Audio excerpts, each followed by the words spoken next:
যে আপনার ধারায় যদি কেউ একটা পাপাচারে যদি উদ্বুদ্ধ হয়, আপনার হারাম কোনো একটা ভিডিও, কোনো একটা গানের ভিডিও, কোনো একটা মিউজিক, এগুলো দেখে যদি অন্য কোনো একটা ভাই এই মিউজিক আপলোড করতে সে উৎসাহ পায়, হারাম কোনো ভিডিও ছাড়তে যদি উৎসাহ পায়, তাহলে আপনার আমলনামার মধ্যে ও যে পরিমাণ গুনাহ অর্জন করবে, আপনি শুধু ওকে উদ্বুদ্ধ করার কারণে সমপরিমাণ গুনাহ আপনি পাবেন।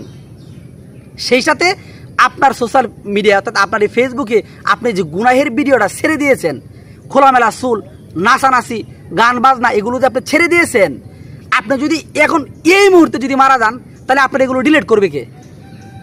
আপনি কবরে থেকেও এই গুনাহ আপনার আমলনামার মধ্যে যোগ হবে। সো বি কেয়ারফুল, খুব সাবধান, টার্ন টু আল্লাহ, আল্লাহর দিকে ফিরে আসুন।